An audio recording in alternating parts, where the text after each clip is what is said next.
I was a weirdo introvert bag of elbows. I was like, I don't think I'm pretty enough to get murdered.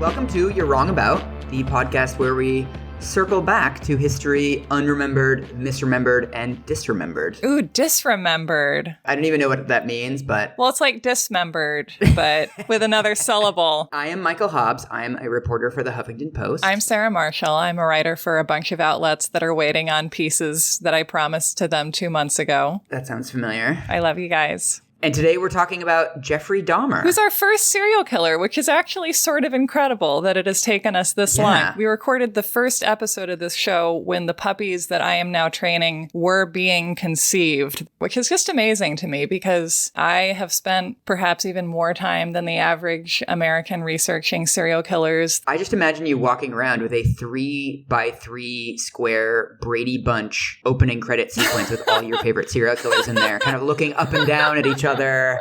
Looking around. Yeah. So maybe we should start with, where did your interest in serial killers in general come from? And then we can talk about Dahmer in particular. I've written about this, and I feel like my idea of gender as I was growing up was very predicated on the idea of, every year there are a certain number of sacrificial white girls, and all you have to do is walk down the wrong dark street and it could happen to you. And it's the Little Red Riding Hood narrative that we all know. It's this fable that we're raised on. Right. The 90s were an interesting time to be a kid because white middle America had this idea that was probably brought on by the anxiety of knowing that we had all these ill-gotten gains that we didn't deserve and shouldn't have, of the world is out to get you and it will get you through your children. And the world is just these roving bands of kidnappers and rapists in panel vans who are just patrolling schools all day long, every day. And all anybody wants is to kidnap kids and stranger danger and abductions. And Chuck Klosterman has a great line in his essay about serial killers from his first book about how he was in third grade. His teacher told him to never pick up hitchhikers because they're all serial killers. And in fourth grade, the teacher told them to never hitchhike because anyone who picks up hitchhikers is a serial killer. And so he started imagining anytime someone picked up a hitchhiker, it was like a serial killer versus serial killer situation with two crazed maniacs trying to edge in and each kill the other one first.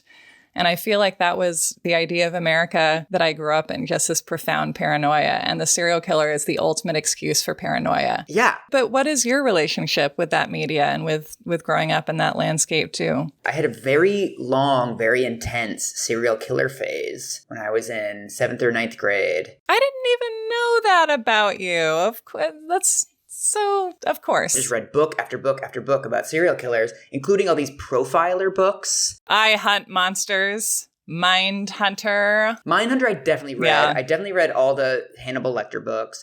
I read this whole idea of profiling. I feel like the rise of serial killers was also paralleled with the rise of this idea of a profiler, that you can look at the crimes and be like, oh, this person drives a Ford Pinto, and this person is between 30 and 34, and he lives with his relatives, but not his mother. I just remember that omnipotent FBI profiler being a counter story that we told ourselves at that time. Serial killers did for the FBI what The Exorcist did for the Catholic Church. Like, it's the best PR that both of those very troubled outfits could have possibly asked for. Yeah, it's a superhero myth. And I remember one of my most indelible memories from my adolescence was reading one of these books that had all of the telltale signs of this person might be a serial killer. And I had like 7 of them. Oh. I was really nervous. Oh, yeah. Because something like 9 out of 10 serial killers had either grown up in the Pacific Northwest or spent significant amount of time in the Pacific Northwest.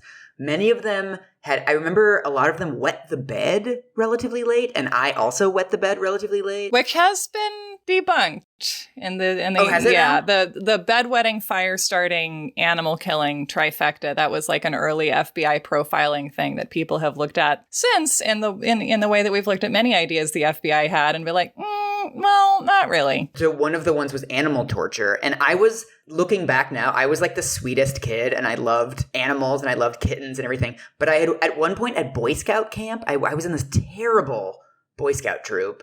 And at one point during Boy Scout camp, the other kids found a frog and they were poking at it with sticks and trying to set it on fire. Oh. And I, because I'm not a serial killer, was crying and really upset. Aww. And I told my parents. But in my head in 7th grade, I was like, I was there when animal cruelty was taking place. So I ticked the box for animal cruelty, even though I had never actually done anything remotely like that. So I was going down this list and ticking all the boxes. Your degree of empathy is like, well, but I didn't intervene. So basically I'm evil. Yeah. Oh. I think my serial killer phase was over by the time we got to Dahmer. I don't have a clear sense of when Dahmer was and when his murders were and when we caught him and when the interest in Jeffrey Dahmer peaked. I actually have almost no memory of him other than he's gay, he's a cannibal, and he got killed in prison. Those are my 3 fun facts. Like if I was introducing him at a cocktail party, those would be the 3 fun facts I would use. So Jeffrey Dahmer was arrested in 1991.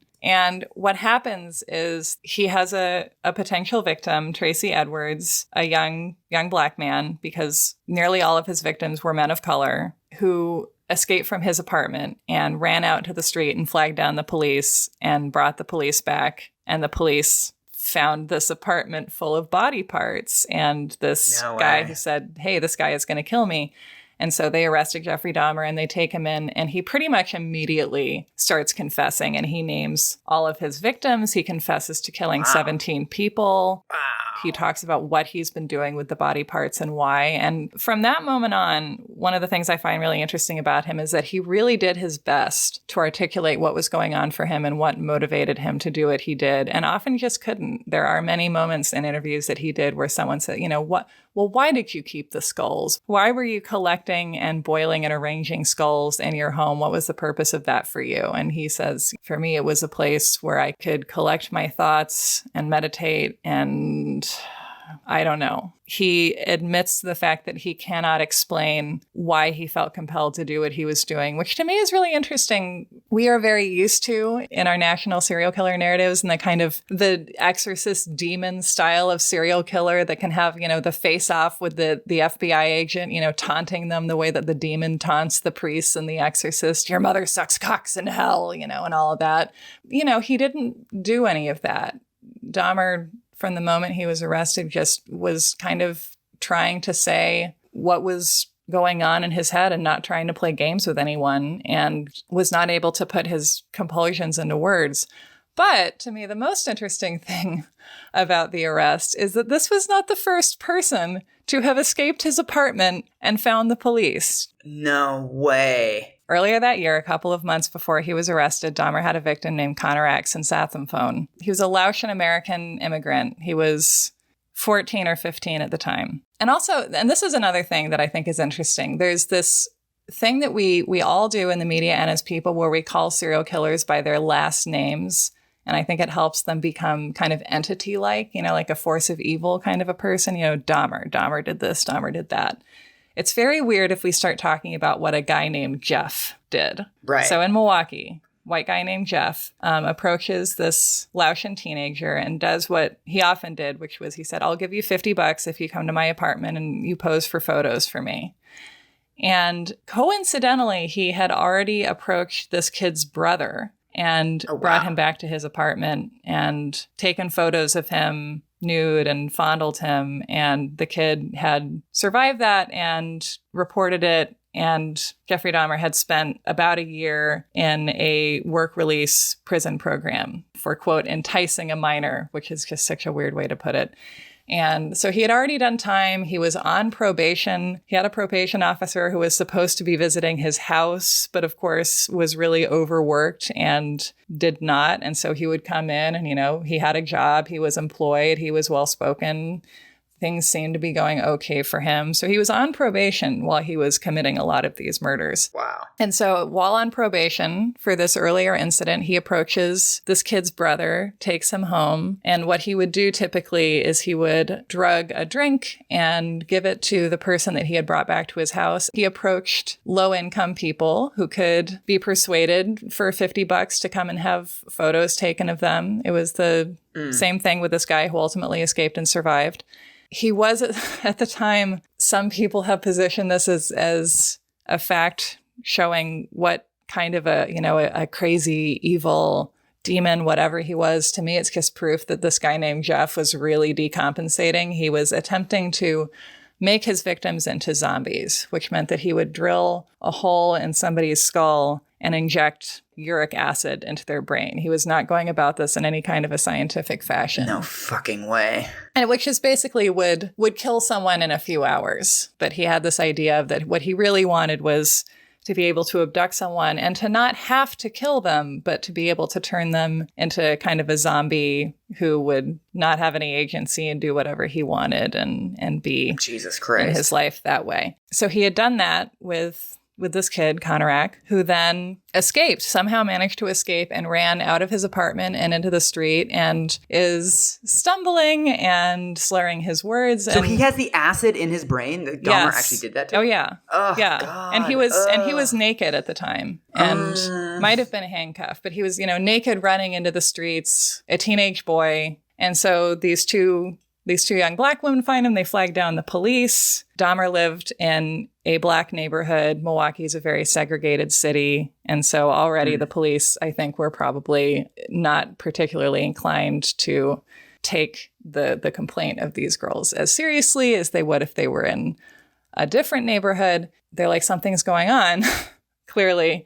Jeffrey Dahmer comes out of his apartment and comes down and talks to the police, and he's able to be kind of a well-spoken, seem like a regular guy. And was just like, hello, this is my boyfriend. We are having a misunderstanding. We are gay. This is what gay men do and look like. No way. And the police are like, well, okay, but maybe we can just escort you back to your apartment and just make sure that everything looks okay.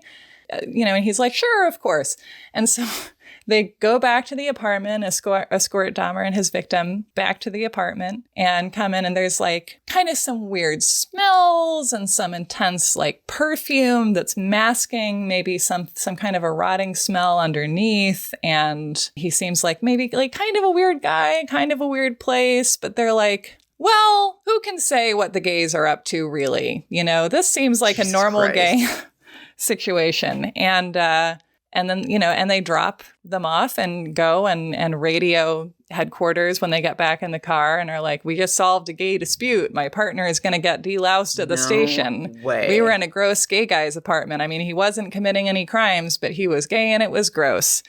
And then Dahmer strangles the victim that the police returned to him. He killed him? Oh, yes. Right after the police left. During the interaction with the police, what was this poor Laotian kid? I mean, was he already sort of brain damaged? He couldn't say, this is not my boyfriend? Right. No, he wasn't really able to communicate. He'd had acid injected into his brain. He was, naked and running into the street and trying to get help, and Dahmer was able to talk to the police and say, we're having a domestic dispute. This is my drunk adult boyfriend. No way. Because to me, it's just there's something about the police having this sense of like, we are not even going to look directly at what we are seeing. We just have no way of understanding any of this, and like, fuck it, we're going home. Right. If you're not familiar with gayness, you think that it's already this inhuman thing. So you've already put it in the category of wild and crazy stuff. And so you get to somebody's apartment and there's weird rotting flesh smells and one of the partners in a relationship is not speaking and seems significantly impaired. And you're like, well, gay people doing gay people stuff, they're already so far outside of the mainstream that all of these other basic moral human rules don't apply to them. And just, we don't want to get charged with a hate crime. Let's just turn a blind eye to all of these extremely bizarre things that are going on. If it wasn't 1991, Dahmer would have been on Grindr and on Craigslist, I assume, rather than driving up to people in the street. Right. Or, meeting people in one of the handful of gay bars in Milwaukee in 1991. And oh, yeah. He would go to bathhouses. I think he was banned from one of the bathhouses at one point because he was going around drugging people, and they were like, you can't do that. Ugh, God. So what do we know about his childhood? So he was born in 1960 in Iowa. His dad was a chemist. He had a stay-at-home mom who seemed to have had postpartum mental health issues and mental health stuff generally. His parents had a terrible marriage. He described them as always being at each other's throats and just were kind of always fighting each other. He grew up in Ohio, in Bath Township, which is kind of a bedroom community of Akron. And because, of course, if I'm passing through a geographic area where there's some kind of thing that you can see that connects to some dark chapter of history, I will go out of my way to see it. I have gone to his house, the house that he grew up in. Yeah. I mean, of course I have. You know me. You know your friend Sarah. I've gone to his house in Bath Township, and he lived in a house in a rural area that is not very walkable, pretty isolated, not very neighborly. House on a big lot at the end of a long driveway kind of a place. Okay. This is a very small part of the total, but there is something about just growing up in geographic isolation that if you're already a lonely kind of a person, which he was, that kind of compounds that. He didn't really have friends when he was growing up. He seemed to have spent a significant part of his adolescence riding around on his bike looking for roadkill to dissect. No way. He was very interested in dead things from a young age. Oh my God. And he's said in interviews later on that, maybe things have gone a different way. He would have become a taxidermist, and instead things went the way that they did. He just seemed to not get people and to have this basic sense from a very young age of not knowing how to communicate or interact with other human beings, not having felt close to his parents when he was growing up. His dad wrote a memoir about being Jeff's dad and then about his arrest and everything called A Father's Story by Lionel Dahmer. And he comes across in that as a very well-intentioned person who also just was not, I hate the phrase in touch with your emotions, because that suggests someone like me who cries every 2 days and has feelings about the sea turtles and the whatever, but someone whose emotions were sort of at just a speck on a horizon. I feel like the Middle America myth ignores the fact that there are a lot of things that you have to be able to do to kind of be a successful suburban Middle American, especially in mid-century America. You have to be a good worker, and you have to be professional, and you have to progress in the hierarchy of your company or whatever. But you don't have to be able to say I love you to your children. You don't have to be able to have the courage and the resources to find a way to communicate with your son who's just completely withdrawn from you. You don't have to know how to do that. Right. And Jeffrey Dahmer's dad didn't know how to do that.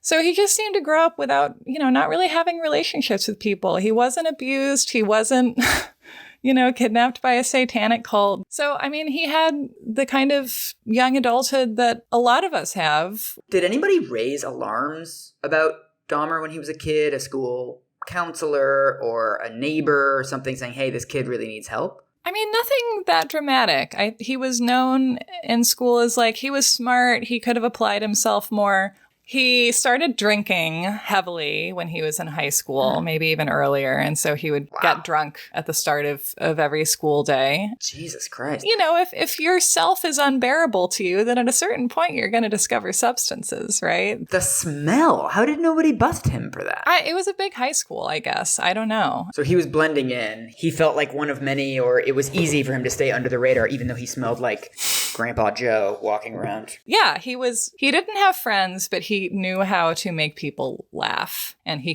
had acquaintances who he could kind of entertain by being funny. Right. That's how you get people to make a place for you in some way. So he would pretend to have epileptic fits and do impressions of people and do little routines to get people to pay some attention to him. Because comedy is all about being a deeply troubled, wounded soul. The comedian to serial killer pipeline is invisible but huge, I think. He finishes high school, and then the summer after he's in high school, I think that was when his parents finally got divorced. He had a younger brother who apparently his parents were much closer to, or that his mother was much closer to than she was with him.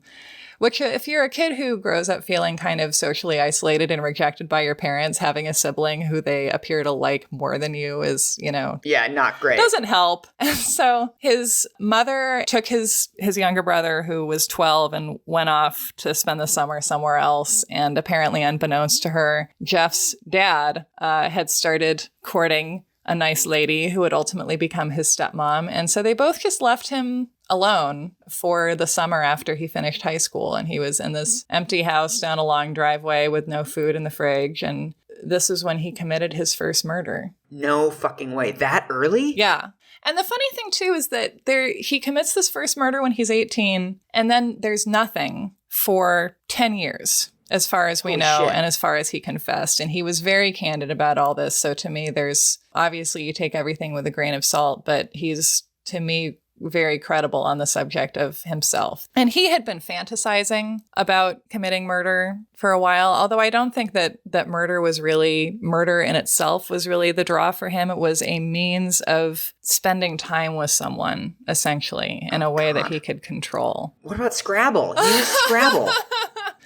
There was a jogger in his neighborhood who he had apparently seen and fantasized about clubbing or something, somehow debilitating, so he could basically knock him out or kill him or something and lie down next to him. That was what he wanted to do. He wanted to have like physical intimacy. Oh no, sweetie. That's like he just wants somebody to like make out and cuddle with, which is like the most fun part. Yes. That's what he wants. He wanted to cuddle. These are all cuddling motivated murders, everything we're going to see going forward. Also, side note, being a gay teenager in 1978 Akron. Yeah. This is also, roughly during the period when Anita Bryant and all of her friends are pushing the argument that if you are gay, that means that you basically are a murderer anyway, and all you know how to do is molest and kidnap children. Right. Well, it's an ugly time to be growing up gay because in some ways visibility is increasing, right? That it's been 10 years since Stonewall, and there is this burgeoning social movement for gays to come out and for gay rights. So every once in a while that'll show up in magazines or on TV or whatever, but there's also a much larger counter movement that has brought gayness to the surface and is using gayness as a wedge issue and as a way to demonize people. And so there was this long 100-year period of invisibility. And then when you begin to get the visibility, you also get this huge backlash. And so there's all these studies about how in 2005, when states were debating the constitutional amendments to ban gay marriage, depression rates spiked, suicide rates spiked, alcoholism rates spiked, that it's actually really stressful and really bad for you to be in a country where everyone is debating your own existence. Yeah. And so we don't have studies from the late 70s, obviously, but when you think about the idea of turning on the TV and seeing a speech where someone is saying, these homosexuals shouldn't be teaching our kids, they shouldn't be in our churches, they shouldn't be anywhere, they're all child molesters, whatever else, even if they're not talking about you individually, it really hurts and it really stresses you out. Yeah. And so I can only imagine what it's like. Not that I want to have so much sympathy for Jeffrey Dahmer because he seems like not a great boyfriend, but I can just think of the world that he would have been growing up in where there's this increased visibility, but no positive visibility yet. Yeah. So what happens with this jogger? Oh. He's fantasizing about cuddling this jogger and then he kills him one day. He doesn't. He, I think, had a bat or something ready. He had a plan, but the guy just didn't jog past his house that day. And then that would, and there but for the grace of God or choosing a different jogging route, basically. But then the summer that he spends alone after he graduates high school, he is out driving one day and he picks up a young hitchhiker who's just his name was Stephen Hicks, and in pictures he just looks like a very, very sweet 70s youth, just has that that shiny kind of Bee Gees hair, just like just a cute young guy. So he brings him home, they have some beers, they have some sex, they have this nice consensual encounter, as far as we know. And then Stephen Hicks says, well, I gotta be going, I'm gonna head out. And the way Dahmer describes it 13 years later, what he says to the police is he wanted to leave and I didn't want him to leave. Aww. Right? That gets me. We've all been that dude. We've all been that dude. It's so simple. I feel like we want there to be, when we're confronting, people who kill people on this scale, and then the demon awakened in him and he had to take another life and draw life force from the destruction of innocence and etc. And it's just like he wanted to leave and I didn't want him to leave. And so he kills him by bashing him on the head with a barbell, and then cuts him up and smashes his bones with a sledgehammer and just scatters the bone fragments around the forest behind his house. And nobody knew about this or what had happened or had any idea until he confessed to it when he was arrested in 1991. No fucking way. That takes hours. Well, his parents weren't at home, so he had some time. And then at the end of the summer, his dad and stepmom come back and are like, Jeff, you're alone in the house and the electricity has been turned off and there's no food. This is no good. You're going to go to college. And so they send him to college. He goes to Ohio State and immediately starts drinking constantly, gets thrown out after the first semester because he's not going to any of his classes, and presumably is dealing with the psychic fallout of having destroyed a human life. And yeah, Jesus. It's also another one of those things where you look at just the idea of, what excuse did he have? And it's like, did anyone ever really try to figure out if he was okay? Like, did anyone ever look at him and think, this does not seem like a healthy person. This person is not doing okay. Yeah. He just seems to have moved through anonymous spaces where there was never anyone close enough to him to really notice. It's not one of those things where there were no signs. It's an interesting commentary on just how anonymously you can exist in America. But yeah, so he gets thrown out of college after the first semester, and his dad is like, all right, you need to do something. Why not join the army? And basically takes him and signs him up for the army. Oh, that's like the gayest thing. Don't send your gay kid to the army. Your gay kid who's obsessed with men and violence. Don't put him in the army. But it's impossible to notice these things if you're an extremely emotionally withdrawn chemist. Oh, that sucks. So yeah, he takes him and signs him up for the army. He goes and trains to be an army medic. He lives in Germany for 2 years and he seems to have done fine with medic training. I mean, he wasn't dumb, and gets thrown out after 2 years because his drinking is out of control. And of course, in one of the books that I read, they also were like, and then Dahmer would drink and retreat to his fantasy world and listen to his heavy metal music. And it's like, all right, do we really have to blame heavy metal for all of this? Like, isn't crushing loneliness and a personality disorder and alcoholism enough? Like, why must we blame Ozzy Osbourne for literally everything? And that's also an extremely normal thing to do in your early 20s. Like, get drunk and listen to music really loud in your headphones. That's what that's how I spent my entire 20s. It's totally fine. That's the fourth serial killer warning sign, right? Bedwetting, fire starting, animal torture, and headphones. Yeah, and like, oh no, he liked music. He must have been a killer. Yeah, so he gets kicked out of the army. After he leaves the army, but before he comes back to the Midwest, he lived in Miami for a few months and basically just came back when he ran out of money. And he was living in Miami during the time that Adam Walsh disappeared. This is the murder that inspired America's Most Wanted, because the host of America's Most Wanted was the father of this little kid, Adam Walsh, who disappeared. John Walsh. Yeah, John Walsh. Adam Walsh disappeared at the age of, I think, 5 while he was in a toy store. And much later on, Otis Toole, who had been a friend and sometimes co-murderer of Henry Lee Lucas, later on confessed. This is one of the kind of stranger danger abductions that, that made Americans feel like this was happening constantly. And if you turned your back for a second, somebody would snatch your kid. My parents actually told me once, if anybody tried to abduct me and I refused, that they would give me $100. Whenever I would be waiting for them to pick me up at the Seattle Center or whatever, I would kind of hope that somebody would try to abduct me so I could run away and get the $100. So I'd kind of be looking around like, that guy looks like he might try to kill me. Let's inch over toward that guy. And I was so disappointed when nobody ever tried to offer me candy from their van or these other things that probably never happened all that much, but we all thought that there was a 1 in 2 chance. Every van is just full of guys offering candy. It's never just like, the local news. Yeah. And after he's arrested, people still didn't know in 1991 who had killed Adam Walsh. So they were like, maybe he killed Adam Walsh.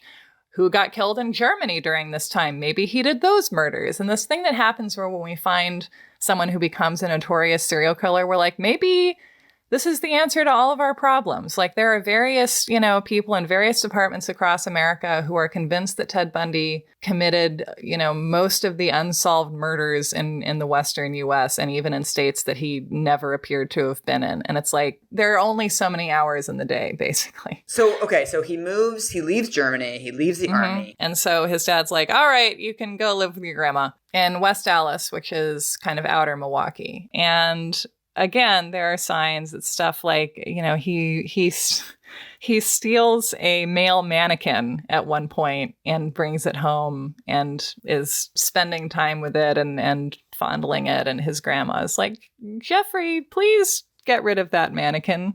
It's always like, you're acting a little weird and please stop. You need to be more normal. This is not fun for us, Yeah. He did seem to have a pretty good relationship with his grandma. That seemed to be the person that he had kind of the most connection to in his family and maybe generally. And during this time, he was starting to go to gay bars in Milwaukee. So during the years that he was committing the bulk of his murders, and maybe during this time, he was working at the Ambrosia chocolate factory, which is still in business. Also, after he was arrested, these urban legends sprung up about like maybe he'd like contaminated Midwestern chocolate with blood and body parts and stuff. And he did bring body parts to work once, but he kept them in his locker. I wonder if the work has one of those charts up that says XX days since a serial killer worked here. Yeah. And every day they update it. Yeah, so he had a job working various night shift jobs too, which doesn't help anything. And was starting to go to gay bars and to bathhouses. And Milwaukee's also, I think it probably had even a higher population in the late 80s than it does now, but it's been getting less populous since the 60s. It has neighborhoods that at this point could be gentrified by coyotes. So you have this life where you get up, you do your factory job, you punch out, you go home, get some sleep, spend time with your mannequin, go to a bar, find someone, to not have a human interaction with because you don't know how to do that, but to maybe, drug or something. If you're someone who has lived this kind of life of anonymity and isolation so far, living in Milwaukee would compound that. It's Milwaukee's fault. It's not Milwaukee's fault, but the location did not help. So in 1987, he picks up a guy. They go to the Ambassador Hotel, which is a hotel in Milwaukee that has since been spruced up and where I have also been. And he's been drinking heavily. And the way he tells the story later is that he blacks out, he wakes up, and the guy is dead. And he realizes that he appears to have beaten him to death. And he doesn't remember any of this. And so he takes him back to his grandma's house. Oh my God. How? Wait, how? How does he get a fucking dead body through the lobby? He bought a suitcase and put the body in it and carried it home. No fucking way. So he has like a big trunk that he's like rolling through the lobby with this poor guy in it. Oh, God. There's a lot that you can do if people are not really paying attention to you. Yeah. Is one of the morals here. He kept the body for about a week. In his house with his grandma? Like in the house? Yeah. He lived in the basement, which is one of the maybe things that helped with that. But yes. So he just got a dead body in room temperature, dead body in his house the whole time? Oh my God. Yeah. Ah, the smell. When does a dead body start to smell? I mean, pretty fast. Oh, fuck. But yeah, I mean, I think his grandma did notice eventually. But again, it's like Jeff is in the basement and there are strange smells and that's just what Jeff does. Yeah, fuck. This is a story about how you can't let manufacturing die in a large American city and how family members have to communicate with each other. It's all economic anxiety. All that economic anxiety was so hard on Jeff. So after a week, he disposes of the body the same way that he disposed of his first victim. He breaks up all the bones with a sledgehammer and he throws it away in the trash. Just literally in the trash, like in the actual trash? Yeah, which is what he would also do later. But, fairly soon after that, his dad comes and is like, listen, Jeff, your grandma doesn't want you to live with her anymore and you have to find your own apartment now. And so he goes and finds his own apartment. He moves into a building in a black neighborhood, which means that the police don't spend that much time there. After that, that seems to have been when the switch kind of flipped. Huh. He starts killing people fairly prolifically.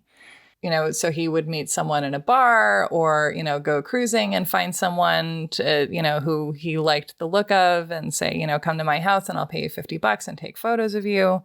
And then we'll drug them and strangle them and oh, fuck. Spend time with the corpse. Oh, fuck. Have sex with it, masturbate in front of it. No way. One of the things in his father's book is a list of, let me read this to you actually. After the police searched Jeff's apartment, they sent an inventory to his father. It listed, Lionel Dahmer wrote in his memoir, A Father's Story, the residue of my son's life. There were bottles of nutritional supplements and bags of Ruffles potato chips, artificial peacock feathers, a DOS manual, a bottle of Clorox bleach. There were things he had read, all of it pornographic, with the exception of 4 books on the care of fish.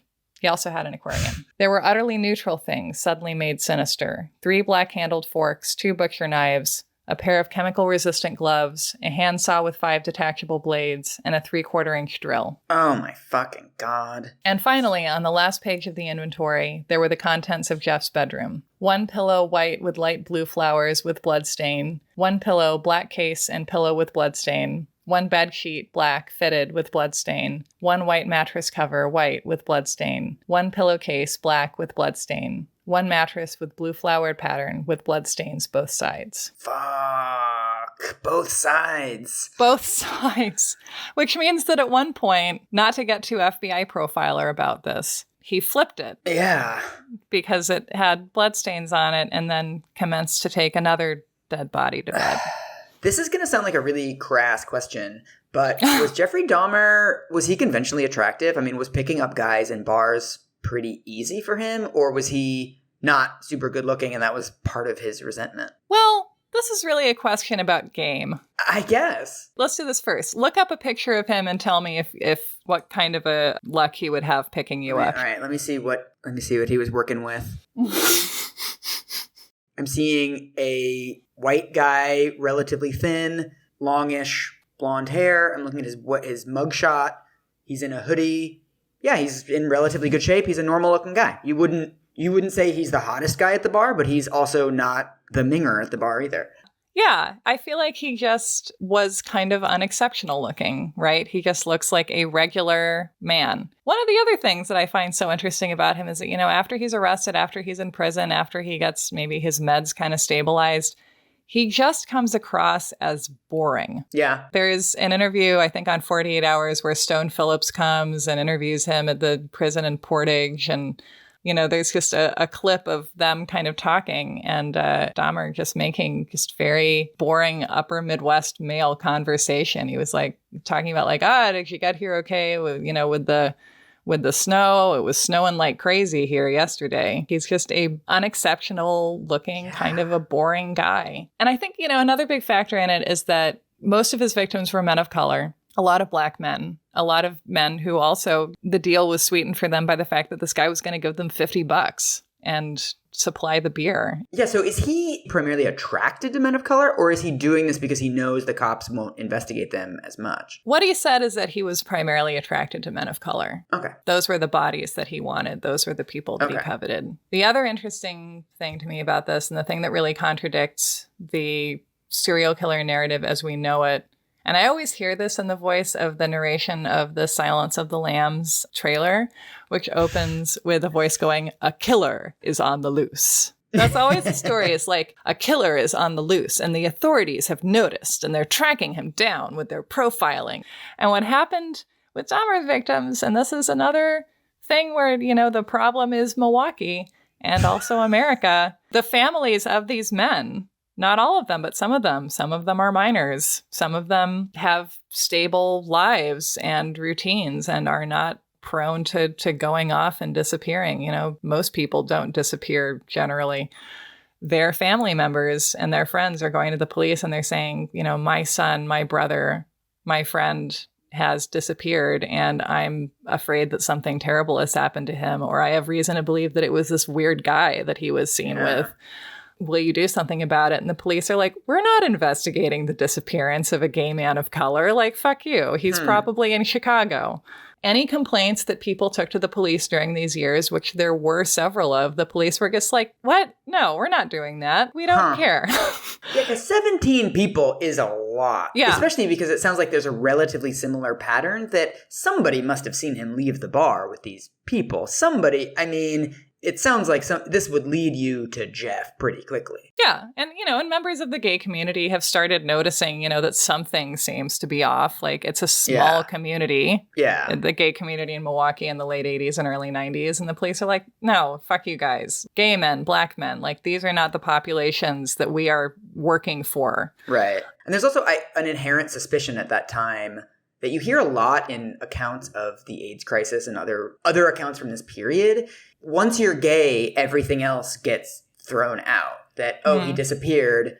Oh, he's gay. Oh, well, he probably just moved to San Francisco. Oh, he probably ran off with his boyfriend. That these completely implausible accounts become plausible all of a sudden because, it's a gay person that we're dealing with. Yeah, and just how there's this idea of like, well, there's a subculture that we don't understand and we don't know what they do. So it makes sense that they just, disappear without a trace. Right. Over and over again. And it's funny, too, because our sense of the vigilance with which people approach, like, the missing young white woman is, we all know that, like, if you're a young white woman and you disappear, people will be on tenterhooks, like, immediately. But that didn't used to be how it was. When Ted Bundy was initially committing his murders in Seattle in the first 6 months of 1974, roughly, his first known murder victim, he abducted her from her bedroom, bludgeoned her while she was still in bed. There was blood on the pillowcase, soaked through the pillow, into, down through the sheets, into the mattress. Her roommates were like, this seems like a kidnapping. We are concerned. She didn't show up at her job. She didn't show up at school. We haven't seen her. She disappeared in the middle of the night. And the police were like, listen, these groovy young women are just prone to, wander off. She's probably hitchhiking and having fun somewhere. He had to finally abduct 2 women on the same day from the same park in broad daylight for the police to be like, maybe they're not all just wandering away to go party. Holy shit. It's hard for just an average, dumb fucking white man to be a serial killer anymore. They've kind of closed the shop on that. The industry is dying. But, back in the day, 70s, 80s, 90s, like, you as a serial killer sometimes kind of had to showboat a little bit to get the authorities to pay attention to you. In Dahmer's case, it means that he had to have a second victim who escaped from his apartment and made it to the police. Once that had happened twice, that these police officers happened to be like, this doesn't seem great. And it was because it was a victim who had not had a hole drilled into his skull yet and was able to communicate that this motherfucker was going to kill him. And who now, by the way, is homeless because that's how America works. So how long is this spree going on for? These 17 people? Is this a couple years, a couple months? It's over the course of 4 years. So he commits the murder in the Ambassador in the fall of 87. Then he's caught in the summer of 1991. And it increased in frequency in the last few months. And also, the people in his apartment building are complaining, and some people call the police and are like, it smells like rotting flesh in this guy's apartment. And the police are like, and? No way. Right? Jesus Christ. Like, what kind of living conditions do you expect to have, Black person? Right? So it's not one of those things where it's like, well, he was always a quiet loner, or like he said this weird thing once and, maybe we should have. It's like, no. People were complaining about how their family members had disappeared and they were worried that they'd been murdered and how this had happened over a dozen times. And people were complaining literally about the smell of rotting flesh. So it's like everyone is like, this dude's a serial killer. This is not a misunderstood loner. This guy's a fucking serial killer. And then it takes this guy running out of his house being like, this dude's a serial killer, for the cops to be like, this guy might be a serial killer.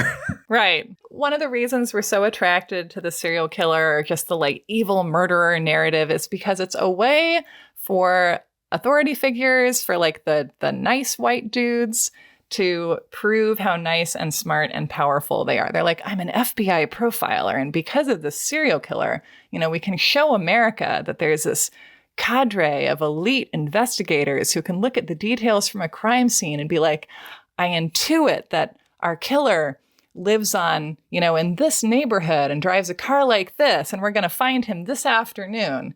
And instead, in the Dahmer narrative, what we get and what we don't remember about it is, people coming to the police and handing them essentially all but saying, there is a serial killer. Maybe it's this Dahmer guy. And the police being like, I don't know. Who can say? Right. It's similar to, there was, when I was in Alaska, I was reading this book called Murder at 40 Below. And one of the chapters in it was on Robert Hansen, the Alaska serial killer. Robert Hansen solicited a prostitute in Anchorage and abducted her, took her out in his plane to Kinnick, and took her to the woods and said, okay, you're going to have a little head start, and then I'm going to hunt you like game.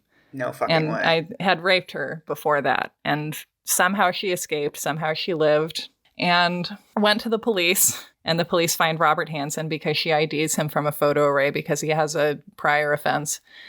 And they take him in, and he's a successful small businessman, for heaven's sake. And he says, well, we started fooling around, and I didn't know she was a hooker, and she, demanded money, and I wouldn't give it to her. And so she made up the story, and she came to you guys. And the police are like, well, our hands are tied. It's a classic he said, she said. We really can't do anything about this. Jesus. I feel like the kind of serial killer stories that we tell ourselves now and that were so in the media in the 90s are partly based, in the same way that the satanic panic came in part from there just being no recognition of childhood sexual abuse basically until the 1970s in America. The fact that as a serial killer, you really could do whatever you wanted for a very long time before anyone paid any attention to you at all. And now we have all these stories about the FBI profiler can, hunt down the killer from the least clues. And it's like, no, actually, we more live in a country where you can come to the police and say, I am a serial killer. And they can be like, how does that affect me? I mean, I guess with the myth that we've built around serial killers, it feels a little bit like in the 70s when they started finding a bunch of human remains in the Rift Valley, these old skeletons, million-year-old skeletons, and they started putting together all these previous ancestors of the human race. They started thinking that the Rift Valley was the home of this huge civilization and that it was really the centerpiece of early man. But what it turns out is that the Rift Valley is just really good at preserving human remains. Huh. There were human populations there, but they weren't particularly dense there. It's just the soils are really conducive to preserving human remains. And so I wonder if all of this profiling stuff and this myth, this hero myth of the FBI profiler is partly because these are the serial killers that we've caught. And these are the ones that we eventually... that we happen to notice because they were so prolific that and then at some point they fucked up. But there are so many others, I'm sure, who never... You had a lot of a leeway back then. I'm sure there are so many people who were never caught. If it's this hard to believe women, and if it's this hard to believe gay men of color, you think about somebody who, for example, started preying on migrant farm workers back at this time, or even now. You'd have to kill a lot of migrant farm workers for somebody to go, I guess there's something going on here. I mean, you'd have to kill dozens. I remember years ago reading about the most prolific serial killer was in the Soviet Union, and he killed 52 women, and the whole account of it was about how the Soviet Union didn't want to believe that somebody was killing people. So they didn't want to have a press conference and saying, hey, maybe don't go out at night. Or saying, hey, we're looking for a guy that looks like this. He's killed 10 women. And then it was 15 women and then 20 women and 25 women. And the whole time, the cops are saying, look, we're not actually looking for this guy very hard. But it was all this bureaucratic stuff. It's kind of a metaphor for the extent to which these things are politically constructed to an extent that we don't always realize. Yeah. Okay, I have a final you're wrong about Jeffrey Dahmer. So we know he's a cannibal. To what degree of cannibalism do you suppose that he engaged? Oh man, I'm going to faint if you describe this in too much detail. Okay. I mean, my understanding was that this was kind of part of his MO. He would keep people in the freezer, didn't he? Well, he did, but he was primarily preserving body parts as company. Oh. He had these preserved parts, and I will not go into the detail of what all the parts were, but he had all of these preserved parts around his apartment that he would use to, in his way, spend time with the people. We know of one instance where he consumed a small part of one of his victims. Really? So that's it? And I can tell you about it or not tell you about it. Hey, tell me, but... There was a young dancer who he killed whose arms he really liked. And so he cut off of his biceps and fried them and ate them. Wow. And then he had a heart and a liver in the freezer that he told the police he was saving to eat later. Fuck. And that was the only eating that he was doing. To me, it's not an apology, but it's a significant piece of cultural confusion because 1991 is the year The Silence of the Lambs comes out. And one of the shows that I find like fascinating for the kind of vision that it presents of the serial killer profiler relationship is Hannibal, which is so much about the aesthetics of cannibalism. Did you ever watch that show? Sarah, knowing what you know about me, did I watch that show? But did I get within 50 feet of that show, Sarah? But it's like super gay, though, is the thing.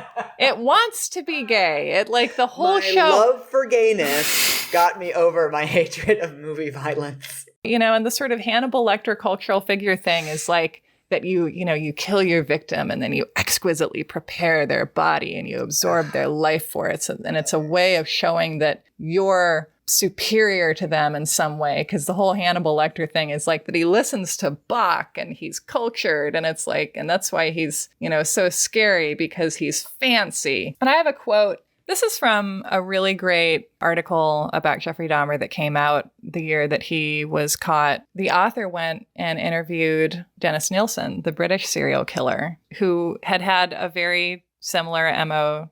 And he actually talks about The Silence of the Lambs, and what Dennis Nielsen says about Hannibal Lecter is, he is shown as a potent figure, which is pure myth. It is his power and manipulation which please the public. But it's not at all like that. My offenses arose from a feeling of inadequacy, not potency. I never had any power in my life. And to me, the misconception about Dahmer, is the cannibal of Milwaukee. And the rhetoric in the true crime books about him, he kills faster than AIDS. He's, full of hatred and anger, and his anger and hatred are boiling over and erupting. And he has to take another victim with the force of his angry power, which is how American men conceptualize power, I guess.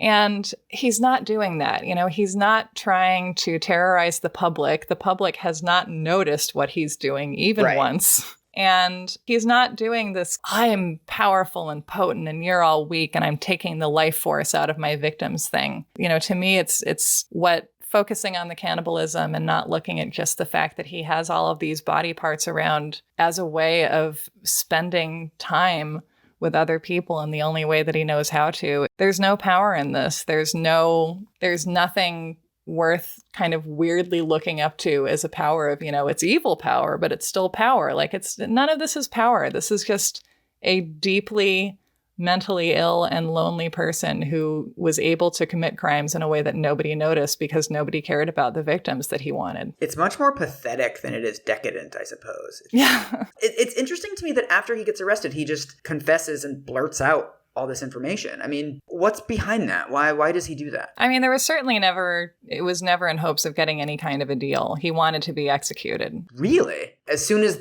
they said, hey, we're arresting you, he's like, raises his hand and says, yep, I'm a serial killer. I mean, is that basically how it went? Yeah. Fuck. The story that his dad tells is that, he gets a call, he comes down to the police station and, there's his son in handcuffs. And Jeff is like, Dad, I messed up. How's grandma doing?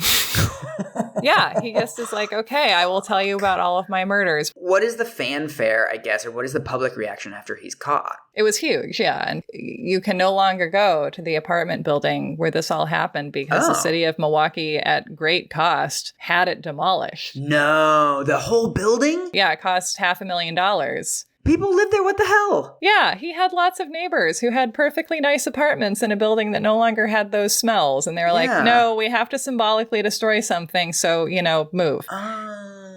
And so now if you go there, it is a wrought iron fence with spiked tips, and it's around just this flat green lawn. It's owned by a property management company.